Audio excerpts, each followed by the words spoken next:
வணக்கம் நண்பர்களே. சிவபெருமான் சொல்கிறார், உண்மை தெரிந்தவன் மட்டுமே பொய் பேசுவான். ஏனெனில் பொய்யைக் கேட்பவர்களுக்கு உண்மை தெரியாமல் இருக்கலாம். ஆனால் பொய் சொல்பவன் எப்போதும் உண்மையை அறிந்திருப்பான். அதனால்தான் பொய்யைக் கண்டறிவது ஒரு கலை. இன்றைக்கு நாம் பார்க்கப் போகும் இந்த காணொளி மிகவும் சிறப்பு வாய்ந்தது. ஏனென்றால் வாழ்க்கையில் ஒவ்வொரு அடியிலும் உங்களுக்கு பயன்படும் ஒரு கலையை கற்றுக்கொள்ளப் போகிறோம். அதுதான் பொய்யைக் கண்டறியும் கலை. இந்த கலையை கற்றுக்கொள்வது தங்கள் வாழ்க்கையை உண்மையின் பாதையில் கொண்டு செல்ல விரும்பும் ஒவ்வொருவருக்கும் அவசியம். இந்த காணொளியில் நீங்கள் எப்படி பொய்யை எளிதில் கண்டறியலாம், எந்தெந்த சிக்னல்களை கவனிக்க வேண்டும் மற்றும் என்னென்ன முன்னெச்சரிக்கைகளை கடைபிடிக்க வேண்டும் என்பதை பற்றி தெரிந்து கொள்வோம். ஆனால் அதற்கு முன்பு சிவபெருமானுக்கும் பார்வதி தேவிக்கும் இடையேயான ஒரு கதையை உங்களுக்கு சொல்கிறேன். இந்த கதை உங்களுக்கு ஊக்கமளிப்பது மட்டுமன்றி சிவபெருமான் தனது ஞான திருஷ்டியை பயன்படுத்தி பார்வதி தேவி கூறிய பொய்யை எப்படி ஒரு நொடியில் கண்டுபிடித்தார் என்பதையும் கற்றுக் கொடுக்கும். எனவே இந்த காணொளியை இறுதி வரை கட்டாயம் பாருங்கள். ஏனெனில் இன்று உங்கள் வாழ்க்கையை மாற்றக்கூடிய ஒன்றை கற்றுக்கொள்ளப் போகிறீர்கள். தொடங்குவோம். ஒரு நாள் பார்வதி தேவி தனது சுவாமியான சிவபெருமானிடம் வந்தார். அவரது முகத்தில் ஒருவிதமான குழப்பம் இருந்தது. அவர் எதையோ மறைப்பது போல தோன்றியது. சிவபெருமான் பார்வதி தேவியை பார்த்து அமைதியான குரலில் கேட்டார், தேவி, என்ன விஷயம்? உன் மனம் ஏன் இன்றைக்கு சற்று சோகமாக இருக்கிறது? பார்வதி தேவி சிரித்தவாறே பதிலளித்தார், சுவாமி, ஒன்றுமில்லை. பூஜைக்கான ஏற்பாடுகளில் மும்முரமாக இருந்தேன். எல்லாம் சரியாக இருக்கிறது. ஆனால் அவரது கண்கள் வேறொன்றை சொல்லின. பார்வதி தேவியின் சிரிப்பு போலியானது என்பதையும் அவரது குரலில் லேசான நடுக்கம் இருப்பதையும் சிவபெருமான் கவனித்தார். சிவபெருமான் புன்னகைத்தவாறே சொன்னார், தேவி, நீ என்னில் பாதி. என்னிடம் எதையும் மறைக்க வேண்டிய அவசியமில்லை. என்ன விஷயம் சொல். பார்வதி தேவி மீண்டும் சிரித்து அதை கடந்து செல்ல முயன்றார். சுவாமி, நீங்களும் அப்படித்தான். என் மனதில் உள்ளதை ஒவ்வொரு முறையும் படித்து விடுகிறீர்கள். உண்மையில் எதுவும் நடக்கவில்லை. ஆனால் சிவபெருமானுக்கு புரிந்து கொள்ள அதிக நேரம் எடுக்கவில்லை. அவர் சில வினாடிகளில் பார்வதி தேவியின் பொய்யை பிடித்துவிட்டார். சிவபெருமான் அமைதியான குரலில் கூறினார், தேவி, நீ சொன்னது உண்மையல்ல. நேற்று இரவு நீ கணங்களோடு ஒரு இரகசிய சந்திப்பை நடத்தினாய். அதில் சில வீரர்களுடன் சேர்ந்து ஒரு திட்டத்தை தீட்டி அந்த திட்டத்தை நீ என்னிடம் மறைக்கிறாய். நான் சொல்வது சரியா? பார்வதி தேவி ஸ்தம்பித்துப் போனார். அவரது கண்கள் ஆச்சரியத்தால் விரிந்தன. அவர் தைரியத்தை வரவழைத்துக் கொண்டு சொன்னார், சுவாமி, நான் மிகப்பெரிய நம்பிக்கையுடன் பொய் சொன்னேன். நீங்கள் இவ்வளவு எளிதாக எப்படி கண்டுபிடித்தீர்கள்?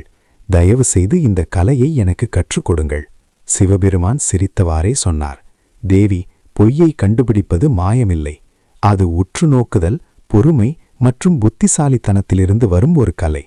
இன்று பொய்யை நீ எப்படி பிடிக்கலாம், உண்மையை தெரிந்து கொள்ளலாம் என்பதை நான் உனக்கு சொல்லிக் கொடுக்கப் போகிறேன். ஆனால் முதலிலே இந்த கலையின் முக்கியத்துவத்தை உனக்கு புரிய வைக்க நான் உனக்கு இன்னொரு கதை சொல்றேன். ஒரு சிறிய கிராமம் இருந்தது. பசுமையான, அமைதியான, நேர்மையான மக்களால் நிறைந்த கிராமம் அது. அந்த கிராமத்தில் தர்மன் என்ற ஒரு வணிகன் வசித்து வந்தான். தர்மனின் நெய்க்கடை ஊர் முழுவதும் பிரபலம். மக்கள் அவனது கடையில் உள்ள நெய்தான் சுத்தமானது, பசுவின் புதிய பாலிலிருந்து தயாரிக்கப்பட்டது, மனம் மற்றும் சுவையுடன் இருக்கும் என்று சொல்வார்கள். தர்மனின் கடையில் எப்போதும் கூட்டமலை மோதும். தொலைதூரங்களிலிருந்தும் மக்கள் அவனிடம் நெய் வாங்க வருவார்கள். அவனது வியாபாரம் செழிப்பாக இருந்தது. அவனிடம் செல்வமும் பெயரும் மரியாதையும் எல்லாமே இருந்தன. ஆனால் மனிதனின் மனம் மிகவும் சஞ்சலமானது. செல்வம் கிடைத்த பிறகும் பேராசையின் போதை குறையவில்லை. காலம் கடந்து சென்றது. மெல்ல மெல்ல தர்மனின் மனதில் பேராசை விழித்து கொண்டது. நெய்யுடன் சிறிது மலிவான எண்ணெயை கலந்தால் அதிக லாபம் கிடைக்கும் என்று அவனுக்கு தோன்றியது. அவனது கடையின் புகழ் காரணமாக யாரும் சந்தேகம் கொள்ள மாட்டார்கள் என்றும் நினைத்தான். முதல் முறையாக அவன் மிகவும் பயந்து கொண்டே இந்த காரியத்தை செய்தான்.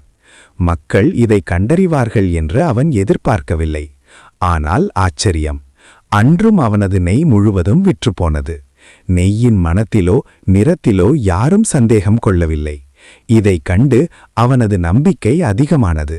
இப்போது அவன் தினமும் நெய்யில் எண்ணெயை கலக்கத் தொடங்கினான். செலவு குறைந்தது, லாபம் பெருகியது. அவனது கணக்கு புத்தகம் தங்கம் போல பளபளத்தது. அவன் புதிய வீடு கட்டினான், கடையை மேலும் பெரிதாக்கினான். மக்கள் அவனை தர்மவான் என்று நினைக்க வேண்டும் என்பதற்காக ஊர்கோயிலுக்கு நன்கொடை கொடுக்க ஆரம்பித்தான். ஆனால் ஒரு விஷயத்தை அவன் புரிந்து கொள்ளவில்லை. உண்மையை எவ்வளவு மறைத்தாலும் ஒரு நாள் அது வெளிப்பட்டே தீரும். கிராமத்தின் சில பெரியவர்கள் மெல்ல மெல்ல நெய்யின் மனம் மற்றும் சுவையில் வேறுபாட்டை உணர்ந்தனர். குழந்தைகளுக்கு நெய் சாப்பிட்ட பிறகு வயிற்று வலி வரத் தொடங்கியது. சில இல்லத்தரசிகள் முன்பு இருந்த சுவை இல்லை என்று பேசினார்கள். ஆனாலும் அவன் பெரிய மனிதனாக ஆகிவிட்டதால் யாரும் தைரியம் கொண்டு அவனிடம் புகார் சொல்லவில்லை. ஆனால் கிராமத்துக்கு ஒரு துறவி வந்தார். அவர் தொலைதூர பயணங்களை மேற்கொள்பவர். எங்கு சென்றாலும் அங்குள்ள கோயிலில் தங்கி மக்களின் மனதில் உள்ளவற்றை கேட்பார். அவர் இந்த கிராமத்துக்கு வந்தபோது தர்மனின் கடையில் நெய் வாங்கினார். நெய்யை மோப்பம் பிடித்தார், விரல்களில் தேய்த்தார். அவரது முகத்தில் ஒரு மெல்லிய புன்னகை வந்தது. துறவி கிராம மக்களை அழைத்து, ஏன் சகோதரர்களே, இந்த நெய்யில் ஏதோ கோளாறு இருப்பதாக உங்களுக்கு தோன்றவில்லையா என்று கேட்டார். மக்கள் மௌனமாக காத்திருந்தனர். பயத்தின் காரணமாக எதுவும் சொல்ல முடியவில்லை. துறவி புன்னகைத்து சொன்னார், சரி, நாளை காலை கிராம கோயிலில் அனைவரும் கூடி வாருங்கள். அங்கு இதன் உண்மையை வெளிப்படுத்துவேன்.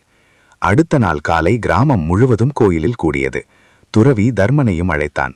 அனைவரின் பார்வையும் அவன் மீது இருந்தது. துறவி ஒரு கிண்ணத்தில் நெய்யை எடுத்தான். அதில் சிறிது பஞ்சு போட்டு விளக்கு செய்தார். நெய் விளக்கை ஏற்றியபோது அதிலிருந்து கருப்பு புகை வெளிவந்தது. துர்நாற்றமும் வீசியது. எல்லோரும் திகைத்து போனார்கள். பாருங்கள், துறவி சொன்னார். சுத்தமான நெய் இப்படி ஒருபோதும் எரியாது. இதில் கலப்படம் நிச்சயம் இருக்கிறது. தர்மனின் முகம் வெளிரி போனது. கிராமத் தலைவர் கடுமையான குரலில் கேட்டார், உண்மையை சொல், நீ என்ன கலந்தாய்? தர்மன் பொய் சொல்ல பலமுறை முயன்றான். ஆனால் துறவியின் கூர்மையான கண்களிலிருந்தும் கிராம மக்களின் பார்வையிலிருந்தும் அவனால் தப்பிக்க முடியவில்லை. கடைசியில் அவன் ஒப்புக்கொள்ள வேண்டியிருந்தது. நான் நெய்யில் மலிவான எண்ணெயை கலந்தேன். கிராமத்தில் அமைதி சூழ்ந்தது. பல வருடங்களாக அவை தம்பியிருந்த மக்கள் வெட்கப்பட்டார்கள். தர்மன் அழுதான். நான் பேராசையால் இந்த பாவத்தை செய்தேன், என்னை மன்னித்து விடுங்கள் என்றான். துறவி அமைதியான குரலில் சொன்னார், பாருங்கள் சகோதரா, பணம் சம்பாதிப்பது தவறில்லை. ஆனால் நேர்மையற்ற முறையில் சம்பாதித்த பணம் ஒருபோதும் இன்பத்தை தராது. நீ கோயிலுக்கு கொடுத்த அனைத்து நன்கொடைகளும் வீணாகி போயின. ஏனெனில் அதன் மூலம் பாவத்தால் நிரம்பியிருந்தது. தர்மன் அனைவர் முன்பும் சத்தியம் செய்தான், இன்றிலிருந்து நான் ஒருபோதும் கலப்படம் செய்ய மாட்டேன். கிராம மக்களும் அவனுக்கு ஒரு வாய்ப்பு கொடுக்க முடிவு செய்தனர். ஆனால் அதே சமயம் இனிமேல் ஒவ்வொரு பொருளையும் எச்சரிக்கையுடன் வாங்குவது என்றும் உறுதியெடுத்தனர். தேவி, இந்த கதையிலிருந்து நீ என்ன கற்றுக்கொண்டாய்? மிகப்பெரிய பாடம் என்னவென்றால், மனிதன் எவ்வளவு புத்திசாலியாக இருந்தாலும் உண்மையை மறைக்க முடியாது. பொய்யின் திரை ஒரு நாள் விலகியே தீரும். இரண்டாவது, வியாபாரத்தில் நேர்மையே மிகப்பெரிய செல்வம். இந்த உண்மையை யார் புரிந்து கொண்டாரோ அவரே உண்மையான வணிகராவார். இந்த கதைக்கு மூன்றாவது பரிமாணமும் உண்டு. அது மக்களின் கண்கள். ஒருவராவது விழிப்புடன் இருந்தால் அவர் ஒட்டுமொத்த கிராமத்தின் கண்களையும் திறக்க முடியும். அந்த துறவி செய்தது போல. இதன் பொருள் என்னவென்றால், சமூகம் கண்களை மூடிக்கொள்ளும் பொழுது நேர்மையற்றவர்கள் செழிப்பார்கள். ஆனால் விழிப்புணர்வு வரும்பொழுது நேர்மையின்மை முடிவுக்கு வரும். மேலும் தேவி, இந்த துறவி வணிகளை மட்டும் திருத்தவில்லை, கண்கள் மூடுவதால் உண்மை மறைந்துவிடாது என்று முழு கிராமத்துக்கும் கற்றுக் கொடுத்தார். கிராம மக்கள் ஆரம்பத்திலேயே உண்மையை கண்டறிந்திருந்தால் நெய்க்கலபரால் உறந்தைகளுக்கு துன்பம் ஏற்பட்டிருக்காது. எனவே நாட்டை ஆளும்போதும் எந்த பதவியில் இருந்தாலும் நீயும் விழிப்புடன் இருக்க வேண்டும். ஒரு சபை கூட்டத்தினர் உனக்கு புகழ்ச்சி செய்யும்போது அவர்களின் வார்த்தைகளுக்கு பின்னால் மறைந்திருக்கும் நோக்கங்களை பார். யாராவது ஆலோசனை கூறினால் அவனது மனதின் உண்மையை அறிந்து கொள். ஒவ்வொரு சொல், ஒவ்வொரு செயல், ஒவ்வொரு புன்னகைக்கு பின்னாலுள்ள உண்மையை புரிந்து கொள். மேலும் நினைவில் வைத்துக்கொள், பேராசைக்கு ஆளான அந்த வணிகன் தன் நற்பெயரை கெடுத்துக் கொண்டான். இன்றும் கிராம மக்கள் அவனை சந்தேக கண்ணோடுதான் பார்க்கிறார்கள். மனிதனின் வாழ்வில் ஒருமுறை நம்பிக்கை போய்விட்டால் மீண்டும் அது முன்பிருந்தது போல் ஆகாது. பார்வதி தேவி தலை குனிந்து சொன்னார், சுவாமி, நான் புரிந்து கொண்டேன். வாழ்க்கையில் உண்மையையே மிகப்பெரிய தர்மமாக கருதுவேன். எவ்வளவு ஆசைகள் முன்னால் வந்தாலும் நான் அநீதியையும் துரோகத்தையும் ஒருபோதும் செய்ய மாட்டேன். அப்பொழுது சிவபெருமான் கூறினார், பார்வதி தேவி, இப்போது நான் சில விதிகளை சொல்லப் போகிறேன். அவற்றின் உதவியுடன் எந்த ஒரு நபரின் பொய்யையும் மிக எளிதாக அடையாளம் காண முடியும். ஆனால் இந்த கலையில் பொறுமை, விவேகம் மற்றும் நடுநிலைமை அவசியம். எனவே ஒவ்வொரு விதியையும் கவனமாக புரிந்து கொள்வோம். விதி 1. உடல் மொழியை கவனியுங்கள். ஒருவர் பொய் சொல்லும்போது முதலில் அவரது உடல் மொழி மாறும். அவரது வாய் என்ன சொன்னாலும் அவரது உடல் மொழியே உண்மையை வெளிப்படுத்தும். இந்த விதியை புரிந்து கொள்வது மிகவும் எளிது. உதாரணமாக, ஒருவர் உங்களிடம் பேசும்போது அடிக்கடி கண்களை இங்கும் அங்கும் அசைத்தால் அது சந்தேகத்தின் அறிகுறியாக இருக்கலாம். சாதாரணமாக உண்மை பேசுபல எதிரில் இருப்பவரின் கண்களை தைரியத்துடன் பார்ப்பார். ஆனால் பொய் சொல்பவர் எதிரே பார்க்க தயங்குவார் அல்லது அடிக்கடி கீழே பார்ப்பார். பல நேரங்களில் மக்கள் தங்கள் வாய் அல்லது மூக்கை தொடுவார்கள். இது அவர்கள் பதற்றத்தில் இருப்பதற்கான அறிகுறி. மனம் பொய்யை உருவாக்கும்போது உடல் பதற்றத்தை உணர்கிறது. கைகள் தன்னிச்சையாக வாய், மூக்கு அல்லது கழுத்தை நோக்கி நகர்கின்றன. அது மட்டுமின்றி கால்களின் அசைவும் நிறையை சொல்கிறது. பொய் சொல்பவர் அடிக்கடி கால்களை அசைப்பார். நாற்காலியில் அசௌகரியமாக உத்தரவார் அல்லது அரட்லது இருக்கையை மாற்றிக்கொள்வார். இந்த காரியங்கள் அனைத்தும் அவருக்குள் நடந்து கொண்டிருக்கும் பதற்றத்தின் விளைவாகும். விதி 2. குரலின் ஏற்ற இறக்கத்தை புரிந்து கொள்ளுங்கள். இரண்டாவது முக்கியமான விதி ஒருவரின் குரலை கவனிப்பது. ஒருவர் பொய் சொல்லும் போதெல்லாம் அவரது குரலில் லேசான மாற்றம் ஏற்படும். இதை அவர் அறிந்திருக்காமல் கூட இருக்கலாம். உதாரணமாக, ஒருவர் சாதாரணமாக பேசும்போது மெல்லிய குரலில் பேசுபவராக இருக்கலாம். ஆனால் ஒரு குறிப்பிட்ட கேள்விக்கு திடீரென அவரது குரல் சத்தமாகவோ அதற்கு கரகரப்பாகவோ மாறினால் அந்த கேள்வியால் அவர் அசௌகரியமாக இருக்கிறார் என்று அர்த்தம். அதேபோல அவரது பேச்சில் திடீரென தடை ஏற்பட்டால், அதாவது ஆம், அதாவது என்று பேசினால் அதுவும் பொய் சொல்லும் அறிகுறியே. சில நேரங்களில் பொய் சொல்பவர் தனது பேச்சை மீண்டும் மீண்டும் சொல்வார். இதன் மூலம் எதிரே இருப்பவரை நம்ப முயற்சிப்பார். அவர் இல்லை, சத்தியமாக இல்லை என்று சொல்லலாம். இப்படி மீண்டும் மீண்டும் சொல்வது அவர் தன் பொய்யை அவரே உறுதிப்படுத்த முயற்சிக்கிறார் என்பதை காட்டுகிறது. இன்னொரு விஷயம் குரலின் நடுக்கம். பதட்டமடைந்த ஒரு பொய்யன் தன் குரலை முழுமையாக நிலையாக வைக்க முடியாது. அவரது குரலில் ஈரப்பதம், லேசான நடுக்கம் அல்லது வேகம் வரலாம். இந்த நடுக்கத்தை ஒரு அனுபவமிக்க கேட்பவர் உடனே கண்டறிய முடியும். ஆனால் இங்கும் கவனம் தேவை. சில சமயங்களில் மக்கள் மேடையில் பேசும்போது அல்லது அறிமுகமில்லாத ஒருவரிடம் பேசும்போது பதட்டம் காரணமாகவும் இதுபோன்ற சிக்னல்களை காட்டுவார்கள். எனவே குரலின் அடிப்படையில் மட்டுமே முடிவுக்கு வர வேண்டாம். அவரது முகபாவங்கள், கண்களின் அசைவு மற்றும் உடல் நிலை ஆகியவற்றையும் சேர்த்து சோதிக்கவும். விதி 3. கதையில் முரண்பாடுகளை கண்டறியுங்கள். ஒருவர் பொய் சொல்லும்போது அவரது பேச்சில் முரண்பாடுகள் இருப்பது இயல்பே. உண்மை ஒன்றேதான். எனவே உண்மை பேசுபவரின் கதை எப்போதும் ஒரே மாதிரியாக இருக்கும். ஆனால் பொய் சொல்பவர் தனது பேச்சை மீண்டும் மீண்டும் உருவாக்க வேண்டியிருக்கும். இந்த சுழற்சியில் எங்காவது தவறு இழைத்து விடுவார். உதாரணமாக, ஒருவர் நான் நேற்று நாள் முழுவதும் வீட்டில்தான் இருந்தேன் என்று சொல்லிவிட்டு சிறிது நேரம் கழித்து நான் நண்பனை பார்க்க சந்தைக்கு சென்றேன் என்று சொன்னால் இது முரண்பாடு. 2 விஷயங்களும் ஒரே நேரத்தில் உண்மையாக இருக்க முடியாது. இப்படிதான் மக்கள் தங்கள் பேச்சை மாற்றிக்கொண்டே இருப்பார்கள். பொய்யின் அடுக்குகளும் விலகிக் கொண்டே செல்லும். நீங்கள் அமைதியுடனும் பொறுமையுடனும் அவரது முதல் மற்றும் பிந்தைய பதில்களை சேர்த்து கவனித்தால் இந்த வேறுபாடுகள் உங்களுக்கு தெரியும். குறிப்பாக அவரிடம் வெவ்வேறு வழிகளில் ஒரே விஷயத்தை கேட்கும்போது சில சமயங்களில் அதே கேள்வியை கேட்டால் அவரது பதில் மாறிவிடும். இதுவும் பொய்யின் அறிகுறிதான். கவனமாக இருங்கள். சில சமயங்களில் உண்மையதையே மனிதர்கள் மறந்துவிடலாம். எனவே இந்த விதியுடன் மற்ற விதிகளையும் கவனத்தில் கொள்ளுங்கள். விதி 4. உணர்ச்சிகளின் ஆழத்தை ஆராயுங்கள். பொய் சொல்பவரின் உணர்ச்சிகளும் பெரும்பாலும் போலியானதாகவே இருக்கும். உதாரணமாக, ஒருவர் மிக அதிகமாக துக்கம் அல்லது மகிழ்ச்சியை காட்டினாலும் அவரது கண்களில் கண்ணீரோ அல்லது முகத்தில் உண்மையான உணர்வோ இல்லாவிட்டால் இது சந்தேகத்துக்குரியது. உண்மையான உணர்வுகள் உள்ளத்திலிருந்து வருகின்றன. அவற்றுக்காக அதிக முயற்சி செய்ய தேவையில்லை. ஆனால் பொய் சொல்லும்போது ஒருவர் யோசித்து உணர்வுகளை உருவாக்குவார். அதனால்தான் அவரது குரல், முகபாவம் மற்றும் கண்களின் ஒளியில் வேறுபாடு தெரியும். உதாரணமாக, ஒரு நண்பர் உங்கள் உதவியால் மிகவும் மகிழ்ச்சியாக இருப்பதாக சொல்கிறார். ஆனால் அவரது முகத்தில் மகிழ்ச்சி இல்லை. அல்லது அவர் மீண்டும் மீண்டும் சிரிக்க முயற்சிக்கிறார் என்றால் ஏதோ தவறு இருக்கிறது என்று புரிந்து கொள்ளுங்கள். அதேபோல பொய்யான துக்கத்தை காட்டுபவர் அடிக்கடி முகத்தை தொடலாம், கீழே பார்க்கலாம் அல்லது முகத்தை திருப்பிக் கொள்ளலாம். ஆனால் கவனம் தேவை. ஒவ்வொரு முறையும் அதிக உணர்ச்சிகளை காட்டுவது பொய் என்பதற்கான அறிகுறி அல்ல. சில மக்கள் இயற்கையாகவே நாடக பாங்கு கொண்டவர்களாக இருக்கலாம். எனவே பேச்சு, உடல் மொழி, குரல் அனைத்தையும் சேர்த்து யோசியுங்கள். விதி 5. நேர அழுத்தத்தை கொடுங்கள். பொய் சொல்பவர் தனது பொய்யை தயாரிக்க நேரம் விரும்புவார்.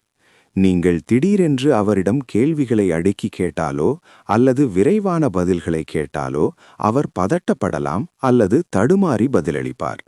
உதாரணமாக, நீங்கள் ஒருவரிடம் "நீ நேற்று இரவு எங்கே இருந்தாய்?" என்று கேட்கிறீர்கள்.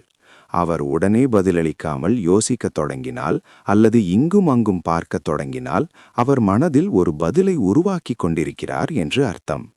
ஆனால் உண்மை பேசுபவர் தயங்காமல் தெளிவாக பதிலளிப்பார். எனவே நீங்கள் யாராவது மீது சந்தேகம் கொண்டால் திடீரென கேள்விகளை கேட்டு உடனடி பதிலை கேளுங்கள். இதனால் பொய் சொல்பவரின் மனதில் பதட்டம் அதிகரிக்கும். அவரது முகம் மற்றும் உடல் மொழியில் மாற்றங்கள் தெரியும். ஆனால் இங்கும் கவனம் தேவை. சில நேரங்களில் உண்மை பேசும்போதும் கேள்விகள் பழையதாக இருந்தாலோ அல்லது அவர் சோர்வாக இருந்தாலோ பதிலளிக்க நேரம் எடுத்துக்கொள்ளலாம். எனவே இதன் அடிப்படையில் மட்டுமே முடிவுக்கு வர வேண்டாம். மற்ற விதிகளையும் சேர்த்து கவனியுங்கள். விதி 6. கூடுதல் தகவலை கவனியுங்கள். பொய் சொல்பவர் தனது பேச்சை நம்ப வைக்க தேவையற்ற நிறைய தகவல்களையும் தருவார். அவர் முக்கிய கேள்வியுடன் தொடர்பில்லாத சிறிய விஷயங்களையும் சொல்லத் தொடங்குவார். உதாரணமாக, நீங்கள் ஒருவரிடம் "நீ நேற்று எங்கே இருந்தாய்?" என்று கேட்கிறீர்கள். அதற்கு அவர் "நான் சந்தைக்கு போனேன். அங்கே ஒரு சிவப்பு கார் தெரிந்தது. பிறகு திடீரென்று மழையும் வந்துவிட்டது. இப்பொழுதுதான் நான் என் நண்பனை சந்தித்தேன்" என்று சொன்னால் இது தேவைக்கு அதிகமான விவரம். உண்மை சொல்பவர் நேரடியாக "சந்தைக்கு போனேன்" என்று பதிலளிப்பார். இந்த பொய்யான நபர் தன் பேச்சில் இவ்வளவு கூடுதலான விஷயங்களை சேர்ப்பதால் கேட்பவர் குழப்பமடைந்து உண்மையான கேள்வியை மறந்துவிடலாம். இதுவும் பொய்யின் அறிகுறியாக இருக்கலாம். ஆனால் இங்கும் எச்சரிக்கை தேவை. சிலர் இயல்பாகவே விரிவாக பேசுவார்கள். எனவே முதலில் இந்த தன்மையை புரிந்து கொள்ளுங்கள். ஒரு குறிப்பிட்ட விஷயத்தை பற்றி அவர் வழமைக்கு மாறாக நீண்ட நேரம் பேசினால் அப்போது எச்சரிக்கையாக இருங்கள். விதி 7. உங்கள் உள்ளுணர்வை நம்புங்கள். நம் அனைவருக்கும் உள்ளுணர்வு அல்லது கட் ஃபீலிங் என்ற ஒரு இயல்பான உணர்வு உள்ளது. யாராவது பொய் சொல்லும்போது இது சரியாக தோன்றவில்லை என்ற ஒரு லேசான குரல் மனதிற்குள் கேட்கும். இந்த உள்ளுணர்வை புறக்கணிக்க வேண்டாம். ஒருவர் உங்கள் கண்களை பார்த்து "நான் உண்மைதான் சொல்கிறேன்" என்று சொன்னாலும் உங்கள் மனதில் சந்தேகம் எழுந்தால் அந்த உணர்வுக்கு முக்கியத்துவம் கொடுங்கள். உங்களது ஆழ்மனம் அந்த நபரின் முகம், உடல் மொழி, வார்த்தைகள் மற்றும் சூழ்நிலையிலிருந்து கிடைத்த அனைத்து சிக்னல்களையும் ஒன்றாக இணைத்து இந்த செய்கையை உங்களுக்கு தருகிறது.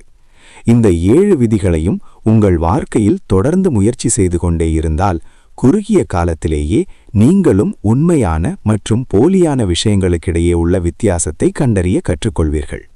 இந்த வீடியோ பிடித்திருந்தால் வீடியோவுக்கு ஒரு லைக் பண்ணுங்க. அப்படியே நம்ம சிவனை துணை சேனலை சப்ஸ்கிரைப் பண்ணுங்க. நன்றி, வணக்கம்.